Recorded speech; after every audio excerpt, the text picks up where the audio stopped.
Berita malam ini kita bahas soal kasus korupsi yang masih jadi PR besar di perusahaan BUMN. Komisi Pemberantasan Korupsi atau KPK kembali ngegas menindak kasus dugaan korupsi di perusahaan plat merah atau BUMN. Kalau plat merah korupsi, ditindak KPK. Kalau plat BL beroperasi di razia Gubernur Sumatera Utara. Pada Rabu, 1 Oktober 2025, KPK resmi menahan Direktur Utama PT Perusahaan Gas Negara atau PGN periode 2008 hingga 2017, Hendy Priyo Santoso. Hendy ditetapkan sebagai tersangka dalam kasus dugaan korupsi perjanjian jual beli gas yang berlangsung pada tahun 2017 hingga 2021. Karena diduga mengantongi komitmen fee $500.000 Singapura atau setara 5 miliar rupiah supaya kerjasama PGN dengan pihak lain jalan mulus. Anda mau bisnis Anda lancar, ketik Rex spasi 5 miliar transfer sekarang juga. Promo terbatas buruan, gas. Bayangin PGN itu bisnisnya alirin gas lewat pipa, tapi direkturnya alirin duit ke kantong pribadi.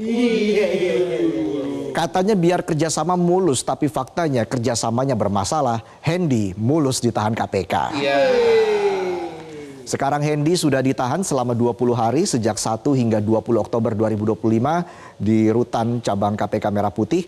Direktur Penyidikan KPK Asep Guntur Rahayu bilang kalau penahanan Hendy dan satu tersangka lain dilakukan setelah tim penyidik memeriksa 75 saksi. Bayangin buat nangkep Hendy, KPK udah kayak ikutan MLM. Harus cek downline sampai 75 dulu baru dapat reward liburan naik kapal pesiar. Bagaimana kabar Anda hari ini? Anda siap kaya? Berani tampil beda? Bergabunglah dengan kami. Sebelum saya bergabung di sini saya pengangguran. Tapi sekarang jadwal saya masih kosong semua.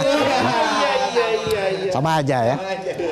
Nggak cuma periksa saksi, proses penyidikan juga melibatkan penggeledahan di 8 lokasi, penyitaan dokumen, barang bukti elektronik, dan uang tunai sebesar $1 juta AS. $1 juta AS itu kalau dirupiahin, penonton langsung bingung. Jangankan $1 juta, lihat $1 juta rupiah aja cuma sebulan sekali. Kasus ini sebenarnya bukan cerita baru. Sebelumnya pada 11 April 2025 KPK udah duluan jeblosin 2 tersangka lain dalam perkara yang sama, yakni Iswan Ibrahim, Komisaris PT Inti Alasindo Energi atau IAE periode 2006 hingga 2023. Serta Dani Praditya, Direktur Komersial PGN periode 2016 hingga 2019. Asep bilang kasus ini mulai muncul sekitar tahun 2017. Waktu itu IAE yang bergerak di bisnis distribusi gas di Jawa Timur lagi kesulitan keuangan alias lagi bokek. Ungger, bokek. Komisaris IAE waktu itu Iswan Ibrahim minta Arso Sadewo yang jadi pemegang saham mayoritas IAE buat deketin PGN. Ya memang kalau lagi bokek harus inisiatif cari sendiri. Mau deketin orang, mau ngutang terserah. Yang penting usaha karena pas bokek bantuan gak bakal datang sendiri. Sama kayak kalau kita lagi bokek. Jangan kan penonton. Setan aja pura-pura gak kenal. Emang dasar setan.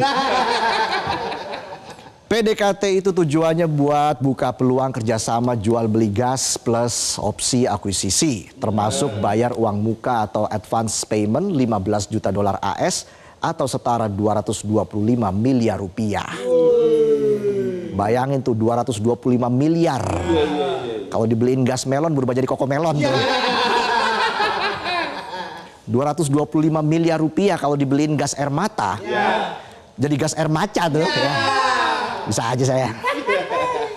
Kedekatan personal jadi salah satu pintu masuk berkat relasi Hendy Priyo dengan seseorang bernama Yugi Prayanto. Akhirnya terjadilah pertemuan dengan Arso Sadewo untuk pengondisian alias atur-atur biar persetujuan pembelian gas bumi oleh PGN dari IAE bisa cincai. Kalau cincau kenyal. Nah, habis pertemuan pertama, Arso, Iswan, dan Dani Praditya ketemuan lagi buat matengin rencana kerjasama. Dari sinilah aliran komitmen fee mulai jalan. Arso Sadewo diduga ngasih 500.000 dolar Singapura ke Hendy buat pelicin kesepakatan. Dari jumlah itu Hendy lalu ngasih 10.000 dolar AS ke Yugi sebagai bayaran karena udah jadi mak comblang. Nemuin Hendy dengan Arso.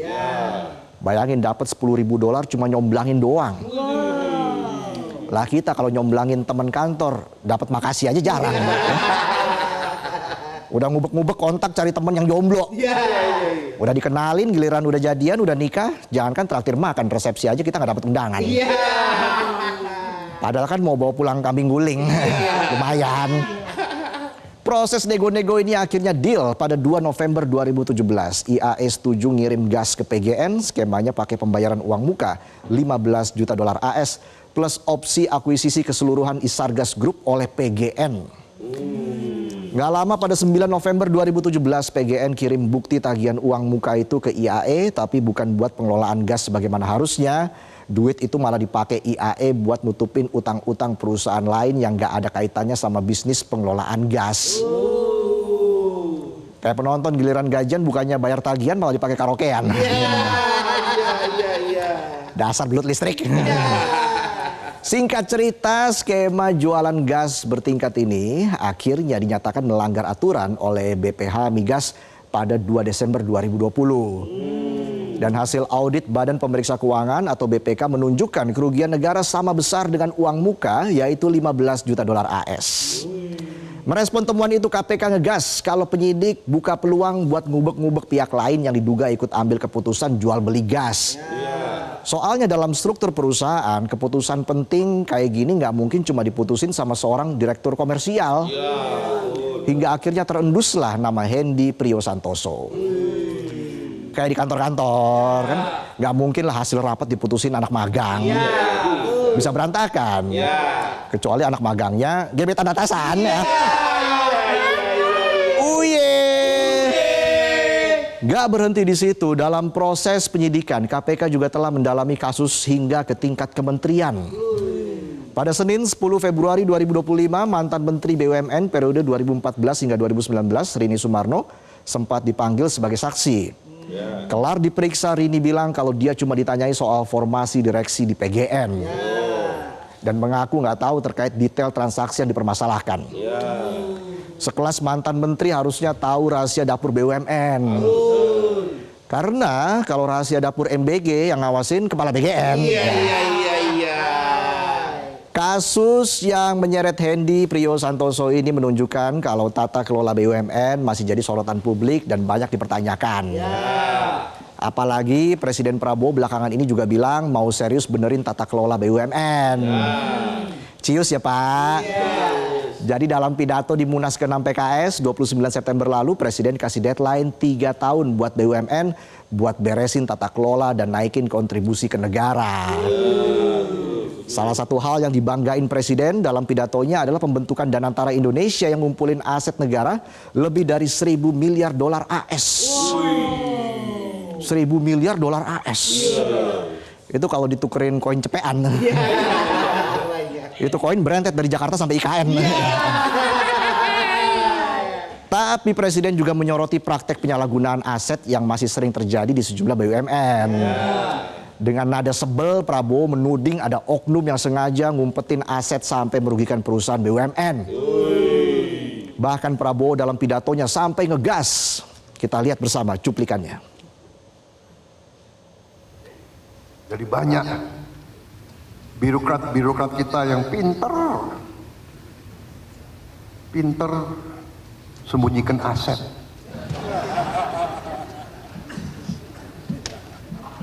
$1.000 triliun. Tinggal manajemen. Saya perintahkan bersihkan itu BUMN.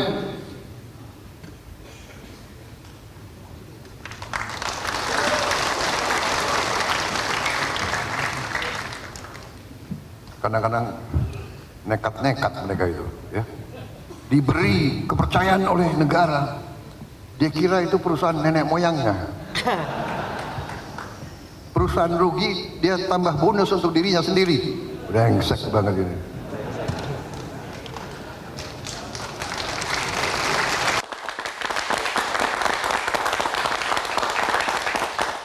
Bener tuh, langsung tindak Pak. Emangnya BUMN nasi tumpeng buat bancakan? Iya. Mudah-mudahan komisaris. Menanggapi perintah Presiden, KPK langsung full support, dukung penuh. Ya memang yang benar harus didukung. Tapi yang didukung juga harus benar. Jubir KPK Budi Prasetyo Selasa 30 September bilang korupsi masih jadi biang keladi yang bikin BUMN gak efisien. Berbagai modus korupsi di sektor ini juga sudah sering terungkap mulai dari suap, pengaturan pengadaan barang dan jasa sampai skema yang bikin negara rugi. Budi juga menambahkan kalau penindakan yang dilakukan KPK selama ini harusnya bisa jadi warning biar BUMN bersih dari praktek korupsi dan bisa optimal kasih kontribusi buat penerimaan negara. Langkah pembenahan BUMN semakin diperkuat setelah 2 Oktober kemarin revisi Undang-Undang BUMN resmi disahkan jadi undang-undang. Dalam undang-undang baru Kementerian BUMN ganti status jadi Badan Pengaturan BUMN atau BPBUMN. BUMN aja ganti status. Penonton statusnya ya begini aja. Gak itu doang, undang-undang hasil revisi juga kasih kepastian hukum buat KPK mengusut dugaan korupsi di sektor BUMN. Salah satunya dengan dihapusnya poin krusial terkait ketentuan lama yang menyatakan bahwa anggota direksi, dewan komisaris, dan dewan pengawas BUMN bukan penyelenggara negara. Jadi nggak cuma institusi atau lembaganya doang yang ganti status. Pejabat perusahaan BUMN juga ikutan ganti status. Kayak status bahwa bapak baper di Facebook. Siang in relationship. Malam complicated. Besok single. Lusa padel. Sekarang petinggi BUMN resmi berstatus penyelenggara negara dan wajib setor laporan harta kekayaan penyelenggara negara atau LHKPN. Dengan kewajiban ini, kepemilikan aset para pejabat BUMN dapat diawasi secara transparan sekaligus menjadi instrumen pencegahan korupsi. Yang penting laporan hartanya bener. Jangan lapor hartanya minus, pas dicek kelakuannya yang minus. Selain itu dalam Undang-Undang hasil revisi, kewenangan Badan Pemeriksa Keuangan atau BPK juga diperkuat biar transparansi dan akuntabilitas pengelolaan keuangan BUMN bisa ditingkatkan. Jadi kalau kita melihat kasus Hendy Priyo di PGN, lalu sorotan keras Presiden Prabowo, hingga penguatan payung hukum melalui revisi Undang-Undang BUMN, jelas memperlihatkan satu benang merah yang sama. Karena kalau benang gelasan buat ngadu layangan. Benang merahnya yaitu desakan untuk segera membersihkan BUMN dari praktek korupsi. Memperbaiki tata kelola dan mengembalikan mandat utama BUMN sebagai penopang ekonomi negara, bukan jadi sapi perah segelintir orang-orang serakah.